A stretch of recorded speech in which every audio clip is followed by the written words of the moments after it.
Hey there, welcome to Master Movement. Today we're going to be learning the three most basic patterns for the flow rope.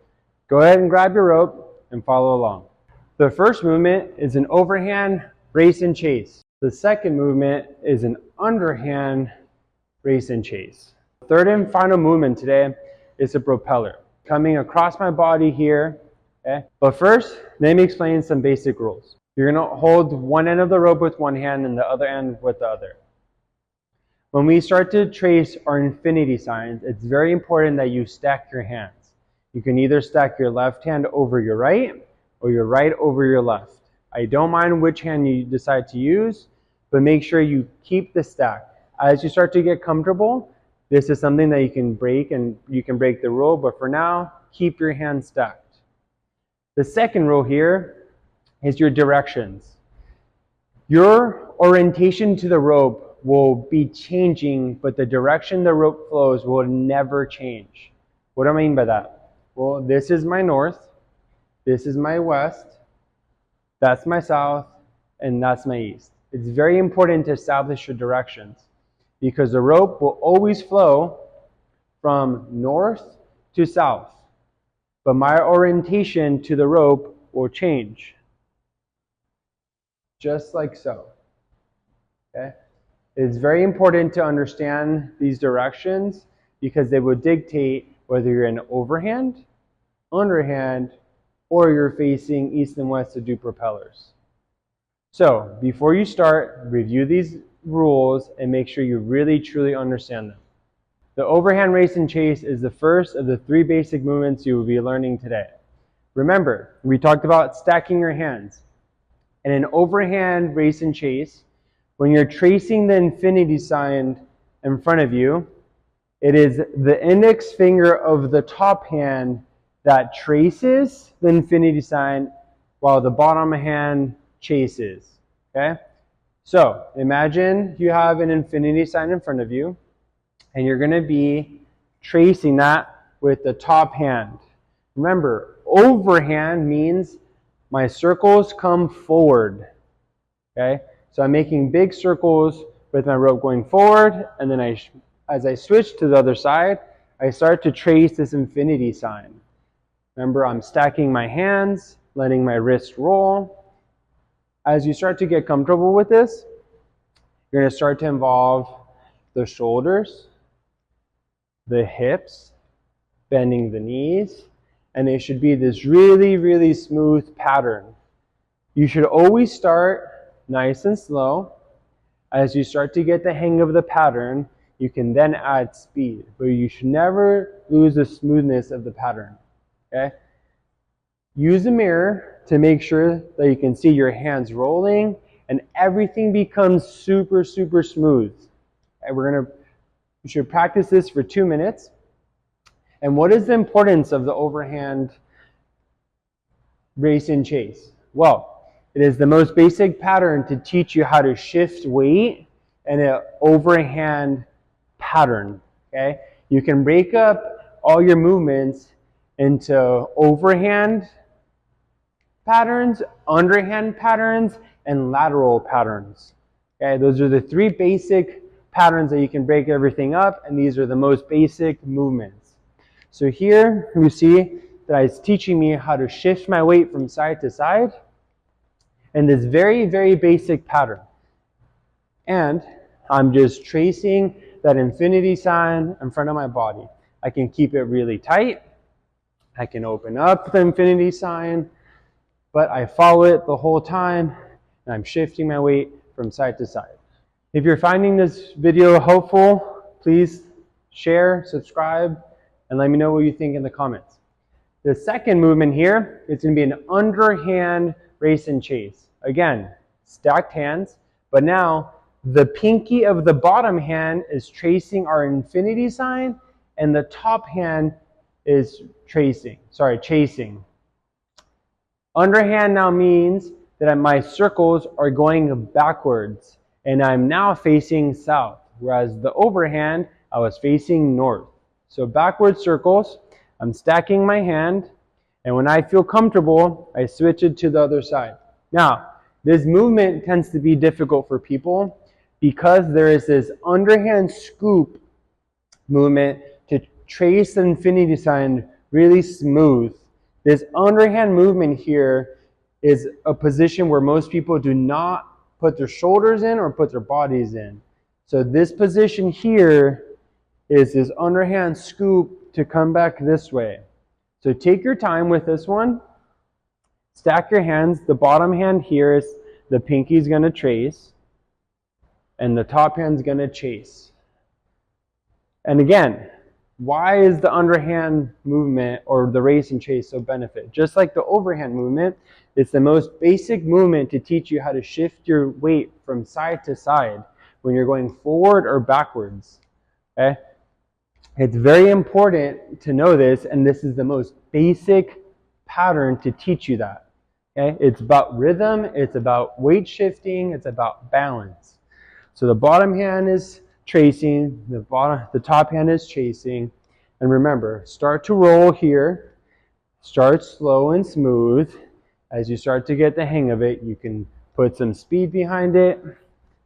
When you start to get really comfortable, you can add a lot of speed, but we don't lose the smoothness. Okay? Remember, everything's got to roll. As you start to do this, you're going to feel your whole body working together, and everything is perfectly synced up. Okay? So underhand, the bottom hand pinky traces the infinity sign, the top hand just chases. Now, the third and final movement today is a propeller. A propeller can be performed either facing west or east. For the sake of this video, I'm only going to be doing it facing west. Okay, again, I'm stacking my hands and I'm doing a propeller. So it's coming across my body here. Okay? Why is a propeller good? Well, when you're facing west, in my case, or east, which is behind me, this is now getting into the lateral movement and teaching you how to weight shift as you go into your lateral movements. Okay? Our bodies can move forward and backwards and sideways. It's very important to learn the rhythm and how to manage your weight or shift your weight when you're going laterally, forward, or backwards. Okay? Here, same thing just like before. You start slow and smooth, and then you can start to add a little bit of speed if you want as you go into your propellers. Okay? Remember, this is either facing west or east. Okay, so now that you know all three movements, how do they actually work together, and why are they even important? Okay, like if I explained before, overhand and underhand are the opposites of each other. They teach you how to shift weight from side to side as you move forward or backwards, either an overhand pattern or an underhand pattern. And propellers teach you how to move from side to side when you're either facing west or east. And the propellers are also opposites of each other. Now, I've explained two rules that are very, very important. I've taught you three patterns. So let's put all those together. First off, I will start with stacking my hands. So I go left or right. Now I'm going to start my propeller facing west. Oh, that is the wrong way. This is why it's important to know your directions. Okay. The rope will always flow from north to south. Okay. That tells me that every time I face north, I will be an overhand. Every time I face south, I will be an underhand. And when I face this way, it organizes the lateral movements. Okay? Whether I can shift my weight going left or I can shift my weight going right.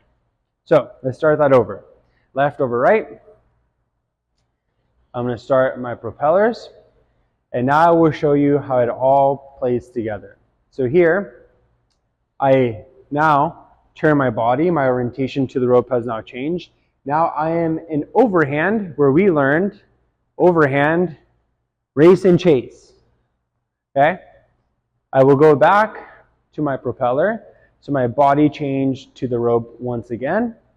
And now I will be facing south. So my orientation to the rope changed again. Now I'm in underhand, where we learned underhand, race and chase. Now, what I have not done is gone east for the propellers. But in this case, I will. Now I will turn again, and I am back in overhand, and I can do my race and chase. Good. That is what I call around the world. It's a great way to practice all your movements, to understand how your orientation to the rope works, and to practice your overhand, underhand, and propeller. Now, as you start to get better with this, you can make cleaner transitions. For example, I can go here straight into overhand, where I skip the propeller. I can also go propeller to overhand to underhand with a propeller in between. Now, as you start to get comfortable with all your movements here, going from underhand to propeller to overhand, back to propeller to underhand, and you get good at around the world, you can now start to walk. This is the next level now. I can walk forward. I can walk backwards in underhand. I can flip. I can go forward here. Sorry, I threw an extra one in there. I can go backwards. I can go forward again. And on my sideways, it teaches me when to shift my weight, okay, with the propellers. There's another move that goes with that, but tune in for the next video to know what that move is. Okay, so I'm back in my propellers. I'm here. And here, once you get comfortable with walking, now you can go into a little thing I call flow rope, okay? Or the whole reason why this is called flow rope, because you can start to put together different patterns to do this. Now, if you made it this far, I'm going to throw you in a bonus. You don't only have to use both hands. I can go with one hand. Where now I'm playing still in underhand, my propellers, overhand, I can switch hands here. And this is where the beauty of the flow rope actually comes in, because now I get to play. Now I get to figure out, what am I doing here? You can do positions where you stagger your foot. Now it's a whole different back and forth, side to side movement here. I can do the other hand here. And this teaches you to be in more of an athletic position when you split your feet. You can't really see, but for the quick sake of the video, if I go single hand, my weight shift now goes back and forth, which you were able to see before, but it's still side to side.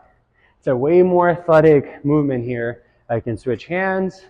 I can go here. There are just so many different ways you can play with the rope. I'll go back to my directions.